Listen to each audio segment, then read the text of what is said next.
ایران کی جانب سے وہ حملہ کر دیا گیا ہے جس حملے کے بعد نہ صرف امریکہ بلکہ مشرق وسطیٰ کے تمام تر عرب ممالک ہل کر رہ گئے ہیں۔ پاکستان نے ایران کو اعلیٰ ترین سطح پر واضح اور دو ٹوک پیغام پہنچا دیا کہ سعودی عرب ہماری ریڈ لائن ہے، لہٰذا سعودی عرب پر کوئی بھی حملہ براہ راست پاکستان پر حملہ تصور کیا جائے گا۔ اور پاکستان کا سعودی عرب کے ساتھ دفاعی معاہدہ بھی ہے۔ پاکستان نے ایران کو بھی بتا دیا تھا کہ جناب آپ نے اس جگہ پر اٹیک نہیں کرنا، اب اس جگہ پر بھی اٹیک کر دیا ہے۔ سعودی عرب ہی وہ ملک ہے جو ایران کو دھارے میں لانے کی کوشش بھی کر رہا تھا خلیجی ممالک کے ساتھ۔ تو آپ کو کیا لگتا ہے پاکستان کی اس پہ کیا پوزیشن ہونی چاہیے یا ہوگی اب؟ دیکھیں اچھا so I think things are not looking good۔ Chishti صاحب، ایران اس بات کا ادراک کیوں نہیں ہے؟ ایران کیوں نہیں سمجھ رہا ہے اس بات کو؟ میر صاحب، آپ کو کیا لگتا ہے امریکہ اور ایران اگر دونوں کی اپروچ کو سامنے رکھا جائے، اب جو ریسنٹ دوبارہ ایک کانفلکٹ شروع ہوا ہے اس میں کون ہے جو کہ زیادہ انسٹیگیٹ کر رہا ہے، کون ہے جو کہ فلیکسیبلٹی نہیں دکھا رہا، اور کہاں پر انڈرسٹینڈنگ کا فقدان ہے ابھی بھی؟ یہ بھی ذرا بتائیے، اور یہ بھی ذرا بتائیے کہ اسرائیل پر ابھی تک ایران نے اٹیک کیوں نہیں کیا اور اس کی کیا وجہ آپ کو نظر آتی ہے؟ کیونکہ امریکہ کو تو تکلیف پہنچانی ہے نا ان اٹیکس کے ذریعے۔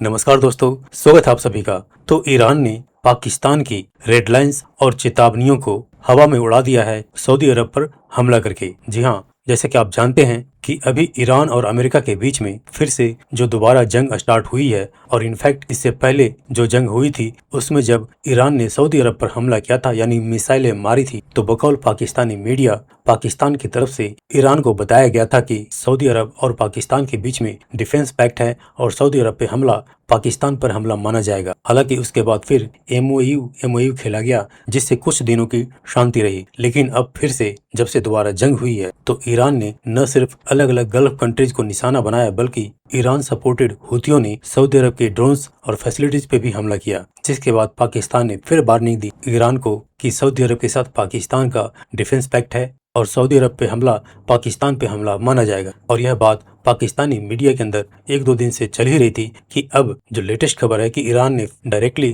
سعودی عرب کے اوپر میسائل سے حملہ کر دیا ہے، یعنی ایران نے پاکستان کی جو ریڈ لائنز اور وارننگ تھی اس کی دھجیاں اڑا دی۔ اور ویسے بھی ایران یہ سمجھتا ہے کہ جو پاکستان خود اپنی رکشا TTP بیلے سے نہیں کر سکتی، وہ بھلا ایران کا کیا کر لے گا۔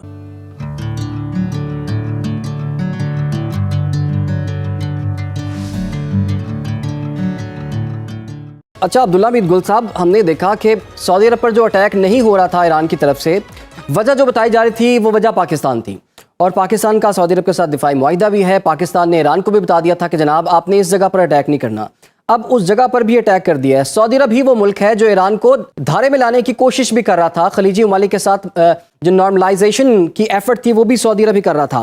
تو آپ کو کیا لگتا ہے پاکستان کی اس پہ کیا پوزیشن ہونی چاہیے یا ہوگی اب؟ دیکھیں میرے خیال میں یہ ایک اسٹریٹجک مسٹیک ہے، اور یہ ایک ایسی مسٹیک ہے جس کے بھیانک کانسیکوینسز ہوں گے، اس لیے یہ میرے خیال میں جتنی جلدی اس اپنی مسٹیک کو درست کر لیں بہتر ہوگا، کیونکہ سعودی عرب کے ساتھ دیکھیں لوگوں کا بڑا ایک روحانی رشتہ ہے۔ ایران کے ساتھ بھی بہت لوگ عقیدت رکھتے ہیں، لیکن جو سعودی عرب کا معاملہ کہ دنیا میں کہیں بھی جو اسلامی موومنٹس چل رہی ہیں، اسلامک سینٹرز چل رہے ہیں، آپ کو یہ پتا چلے گا کہ سعودی عرب اس کا ضرور ہاتھ ہوتا ہے، چاہے وہ یورپ ہو، چاہے وہ جاپان ہو، چاہے وہ روس ہو یا کسی اور جگہ میں، سعودی عرب نے بہت کردار ادا کیا ہے، اس میں دو رائے نہیں ہے۔ لیکن موجودہ صورتحال کے اندر سعودی عرب نے بڑی بردباری دکھائی، نارملائزیشن ہوئی 2021 کے اندر، پاکستان اور چین نے مل کر سعودی عرب اور ایران کو آپس میں قریب کر دیا، سفارت خانے کھل گئے، سفارتی تعلقات بحال ہوئے، بہت بڑی اچیومنٹ تھی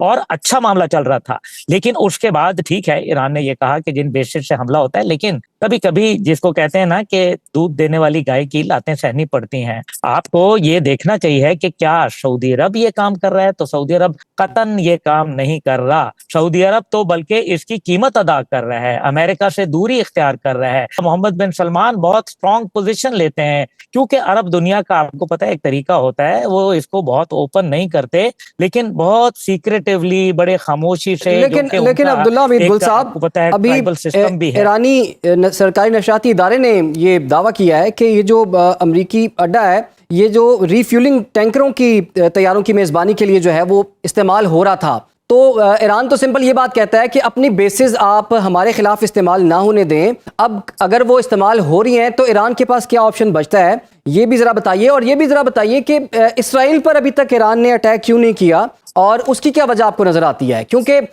امریکہ کو تو تکلیف پہنچانی ہے نا ان اٹیکس کے ذریعے.